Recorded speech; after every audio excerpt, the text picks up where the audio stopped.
Over there? Yeah, like Or over right here, there? and I was here. Really fit? She wasn't Super fit. fit? She wasn't fit. I think that. It's hard. You have to feel those out because sometimes the question is like, are they just ignoring the teacher and they were using the hot room, or are they purposefully modifying within the sequence as best as they know how? No, she was like doing. We were She was- doing. right. Remember, we were doing some crazy stuff. Right, right. And she was just over here doing this.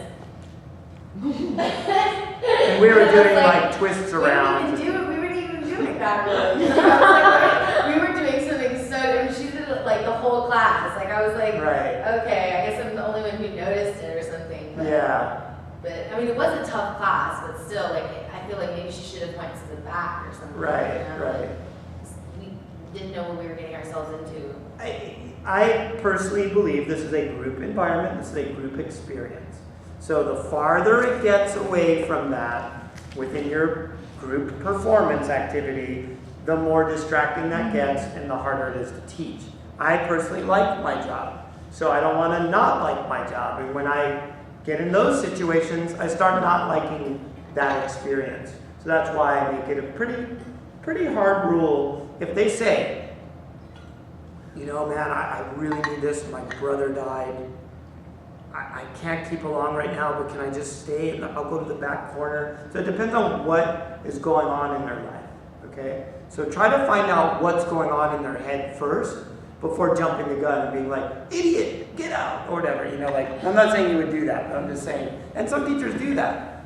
You know, you can be that way if you want, but I don't recommend it. Find out what's going on in their head first. Hey, you know, this is a group environment, and what I have found is this is distracting for the students around you when you're doing your own thing. So, you think you can follow along with me now, or is that something you're not willing to do? Because if you're not willing to do it, I'd rather you come back another time when you are. You know, and then just like that. That's it. Find out though. Give them a chance to answer you. Don't just be like, do this or get out. You know, like. Although sometimes there's time too, like, you know, there's timing as well. Like, do you have the time to spend all that time? But you can just put them in down dog and then go up to them and be like, all right, guys, hold down dog. You know, stretch your hamstrings. Hey, you know, what's going on here? Because you're totally doing your own thing. A lot of times you get the personality is, oh, I know, I don't really like your sequencing. Yeah. And you're like, well, you're in my class now, so can you follow along? Because I would appreciate it. And then walk away. Let them see if they adjust. And then if they don't adjust, you can go back and be like, look, you know what? It's really distracting what you're doing. It's really hard for me to teach. I don't like it. Please, come back another time when you're ready to follow along in my class. Just like that. That's the worst case scenario. That's usually when you reach a breaking point. So.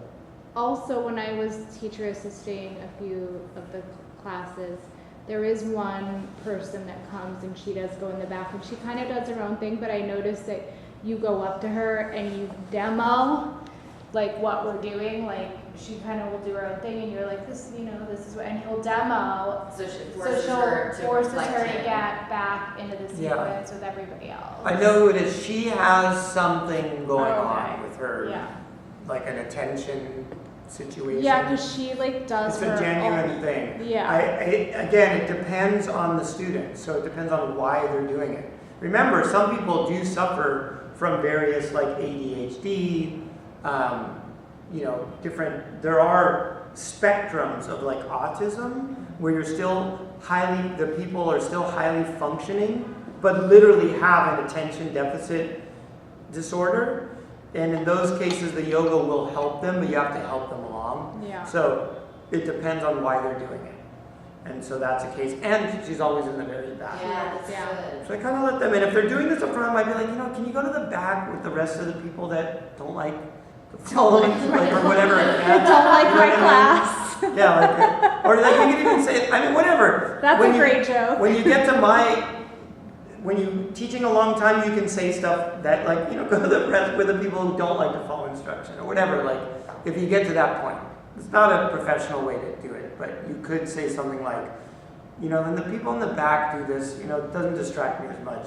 Because again, it comes down to your tolerance level. I don't have an extreme tolerance for it, to be honest. I just don't. Sometimes I wish I did. Can we take a brief? Yeah, let's take a little break. break. It's after 2 now. Let's take a break and then we'll come back. And then we're gonna come back and practice.